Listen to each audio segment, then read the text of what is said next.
we were talking off the air about what we saw starting the second quarter on Sunday.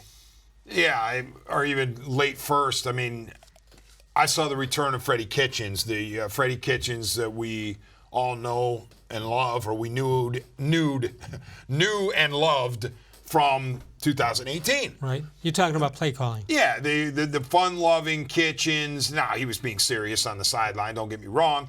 But you just felt like the Freddie Kitchens offense was back in play again after seeing 3 games of, sort of a mishmash. So are you suggesting, no proof here, but are you suggesting that maybe the game plan is devised one way, the actuality of what they do is something else, and then Freddie took over?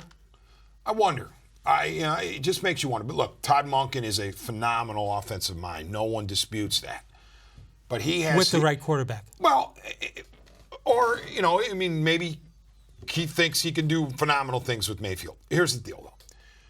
In my opinion, I'm not sourcing this. I'm not at Lou Groza, but I wonder if Monken has a certain philosophy and a certain way he wants a game plan to go, and Freddie has one, and they don't quite dovetail, as was indicated by the report that we got in training camp, the national report, that maybe these two guys had not been able to synchronize.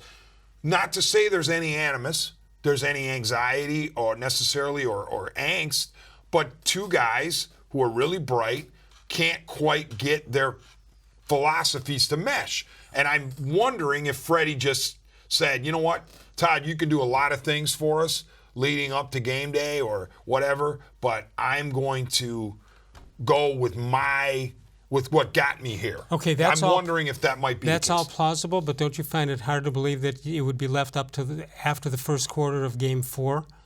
Don't you find it strange? If that in fact happened that way, don't you think that would have been set up beforehand as opposed to say, hey, give me that microphone and let me call the plays? And I also realize it's awfully convenient for me to say, well, maybe Freddie took over now because the Browns had a great offensive game and won. All of a sudden, maybe that was Todd-Monken's game right there that Freddie was calling. All right, let me ask you this. And it turned into 40 points and a decisive win. I don't know. Browns now 2-2. Tied with Baltimore, although they have the edge right now. That's why everybody says leaders in the AFC North. There you go. It's not unlikely that they could lose 2 of the next 3 games and still be in good position.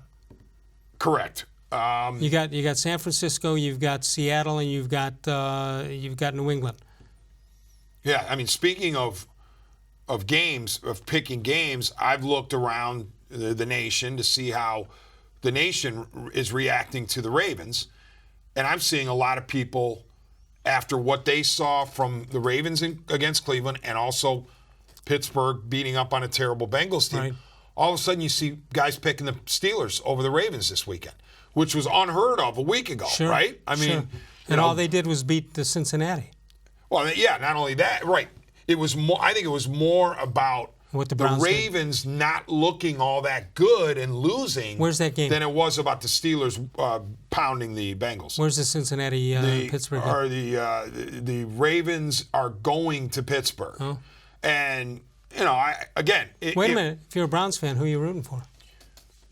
Well, I think because Roethlisberger's out, you've got to root for any team to beat the Ravens. You have to believe the Ravens are going to be your primary competition. And other teams will take care of Pittsburgh. Yeah. How can you realistically expect Mason Rudolph to carry the Steelers to the AFC North title? If he does, if Rudolph's part of an AFC North title in Pittsburgh, it'll be one of the great stories in Pittsburgh's lore other than their Super Bowl titles. And it would cast aspersion on the Ravens and the Browns. You couldn't beat the Mason Rudolph Steelers? That's a good point.